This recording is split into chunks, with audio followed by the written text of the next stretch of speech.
வணக்கம். துலாம் ராசிக்கான அடுத்த வார ராசிபலன் நவம்பர் 27, 2023 முதல் டிசம்பர் 3, 2023 வரை. இந்த வாரம் உங்கள் பார்வையில் நேர்மறையை எடுத்துக்கொள்வதன் மூலம் உங்கள் சொந்த முயற்சியால் உங்களைச் சுற்றியுள்ள மூடுபனியை அகற்ற வேண்டும்.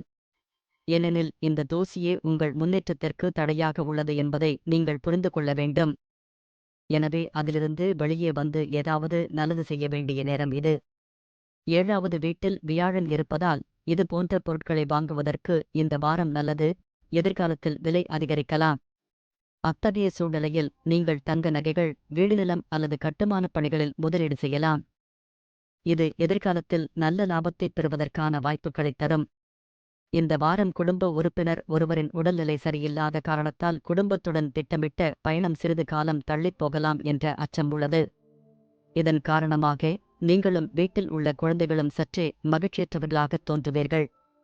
இந்த வாரம் புத்துணர்ச்சி மற்றும் உங்கள் பொழுதுபோக்கிற்கு சிறந்ததாக இருக்கும்.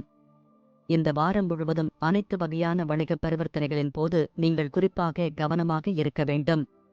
எனவே முன்பை விட இதில் கவனமாக இருங்கள். இந்த வாரம் தங்கள் இலக்குகளை அடைய இந்த ராசியின் ஒவ்வொரு மாணவரும் ஒழுங்காக திட்டமிட்ட முறையில் தொடர வேண்டும் மற்றும் அவர்களின் இலக்குகளை அடைய தேவையான அனைத்தையும் பட்டியலிடுங்கள். ஏனெனில் இப்படிச் செய்வதன் மூலம் மட்டுமே உங்களது நேரத்தை அதிகபட்சமாக பயன்படுத்தி பயனற்ற பணிகளில் உங்கள் சக்தியையும் நேரத்தையும் வீணாக்குவதை தவிர்க்க முடியும். நன்றி. வாழ்க வளமுடன்.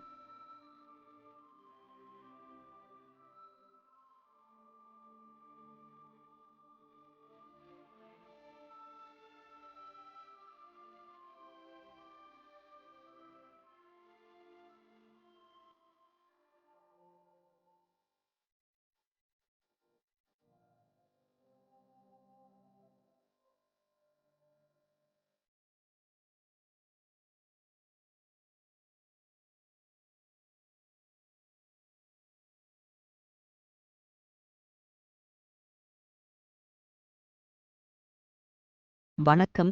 விருச்சிகம் ராசிக்கான அடுத்த வார ராசிபலன் நவம்பர் 27, 2023 முதல் டிசம்பர் 3, 2023 வரை.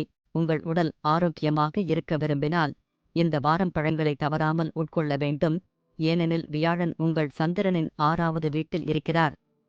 இது தவிர காலையில் பூங்காவில் நடப்பது இந்த காலகட்டத்தில் உங்கள் ஆரோக்கியத்தை ஆரோக்கியமாக வைத்திருக்க உதவும். அத்தகைய சூழ்நிலையில் கவனம் செலுத்துவதன் மூலம் நல்ல ஆரோக்கியத்தை அனுபவிக்கவும். இந்த வாரம் உங்கள் நேரம் மற்றும் பணம் இரண்டையும் மதிக்க கற்றுக்கொள்ள வேண்டும். இல்லையெனில் வரவிருக்கும் காலங்கள் நிதிக் கட்டுப்பாடுகள் காரணமாக உங்கள் வாழ்க்கையின் பல்வேறு பகுதிகளை பாதிக்கலாம். இதனால் பல வகையான பிரச்சனைகளை சந்திக்க வேண்டி வரும். இந்த வாரம் நீங்கள் ஏதேனும் பெரிய முடிவை எடுக்க வேண்டியிருந்தால் எதையும் இறுதி செய்வதற்கு முன் உங்கள் குடும்பத்தினரின் கருத்தை கண்டிப்பாக எடுத்துக்கொள்ளுங்கள். ஏனெனில் உங்கள் சொந்த முடிவு மட்டுமே சில பிரச்சனைகளை உருவாக்கலாம். அத்தகைய சூழ்நிலையில் சிறந்த முடிவுகளைப் பெற குடும்பத்தில் ஒருங்கிணைப்பை உருவாக்கவும். வீட்டில் உள்ள பெரியவர்களின் அனுபவத்தை பயன்படுத்தி ஒவ்வொரு முடிவுகளிலும் அவர்களின் ஆலோசனையை பெறவும். சனி பகவான் உங்களின் 4ஆம் வீட்டில் அமர்வதால் இந்த வாரம் பலருக்கு பணியிடத்தில் முன்னேற்றம் ஏற்பட வாய்ப்புள்ளது. ஆரம்பத்தில் நீங்கள் கடினமாக உழைக்க வேண்டியிருந்தாலும் படிப்படியாக சூழ்நிலைகள் உங்களுக்கு சாதகமாக இருக்கும். எனவே உங்கள் கடின உழைப்பை ஆரம்பத்திலிருந்து தொடருங்கள். இந்த வாரம் பல மாணவர்கள் தங்கள் தொழில் தேர்வு குறித்து சில குழப்பங்களை உணரலாம். இதன் காரணமாக அவரது இதயமும் மனமும் அவரது குடும்ப உறுப்பினர்களின் ஆலோசனைகளுக்கு முற்றிலும் எதிர் திசையில் செல்வதைக் காணலாம். இப்படிப்பட்ட சூழ்நிலையில் அவர்களின் இதயம் என்ன சொல்கிறதோ இந்த நேரத்தில் அவர்கள் அந்த துறையில் முன்னேறுவது பொருத்தமானதாக இருக்கும். நன்றி. வாழ்க வளமுடன்.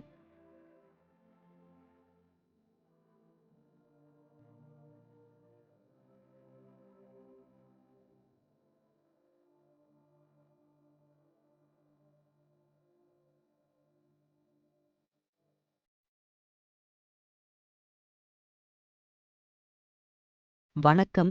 தனுசு ராசிக்கான அடுத்த வார ராசிபலன் நவம்பர் 27, 2023 முதல் டிசம்பர் 3, 2023 வரை. ராகு உங்கள் 4ஆம் வீட்டில் இருப்பதால் வாழ்க்கையில் எந்தவிதமான சிரமங்களும் உங்கள் மன அமைதியை கெடுக்கும். அத்தகைய சூழ்நிலையில் சிறந்த ஆரோக்கிய வாழ்க்கைக்கு உங்கள் உடலுக்கு தொந்தரவு கொடுப்பதைத் தவிர்க்கவும். இந்த வாரம் உத்தியோகத்தில் இருப்பவர்களின் வருமானம் உயரும் வாய்ப்பு உள்ளது. அத்தகைய சூழ்நிலையில் அவர்கள் தங்கள் பணத்தை சில சிறிய முதலீடுகளில் செலவிட அறிவுறுத்தப்படுகிறார்கள், ஏனெனில் இது அவர்களுக்கு நிதி நன்மைகளைப் பெறுவதற்கான வாய்ப்பைக் கொடுக்கும் மற்றும் அவர்களின் எதிர்காலத்தை பாதுகாப்பதில் அவர்கள் வெற்றி பெறுவார்கள். இந்த வாரம் மது போன்ற போதைப் பொருட்களை உட்கொள்வது உங்கள் குடும்பத்தின் அமைதியைக் கெடுக்கும். எனவே வீட்டில் அமைதியைப் பேண அனைத்து வகையான கெட்ட பழக்கங்களையும் மேம்படுத்துங்கள், இல்லையெனில் உங்கள் குடும்ப உறுப்பினர்களுடனான உறவுகளில் மோசமான விளைவு தெளிவாகத் தெரியும். இது தவிர இந்த வாரம் சனிபகவான் உங்கள் சந்திரனின் 3வது வீட்டில் அமர்ந்திருப்பதால் வழக்கத்தை விட குறைவாகவே உழைக்க வேண்டியிருக்கும். அத்தகைய சூழ்நிலையில் இந்த காலகட்டத்தில் உங்கள் கடின உழைப்பின் நல்ல முடிவுகளைப் பெறுவதற்கான வாய்ப்புகள் உங்களுக்கு இருக்கும். இது உங்கள் நிலையை மேம்படுத்தும். இந்த நேரத்தில் படிப்பில் கவனம் செலுத்துவதில் சில சிரமங்களை சந்திக்க நேரிடும். எனவே உங்கள் கவனத்தை அதிகரிக்க தியானம் மற்றும் யோகாவின் உதவியை பெறுமாறு அறிவுறுத்தப்படுகிறீர்கள். மேலும் சூழ்நிலைகள் உங்கள் விருப்பத்திற்கு மாறாக எதிர் திசையில் சென்றால் அந்த நேரத்தில் உங்களை முடிந்தவரை அமைதியாக இருக்க முயற்சி செய்யுங்கள், ஏனெனில் அமைதியான மனதுடன் மட்டுமே ஒவ்வொரு பிரச்சனைக்கும் தீர்வு காண முடியும். நன்றி. வாழ்க வளமுடன்.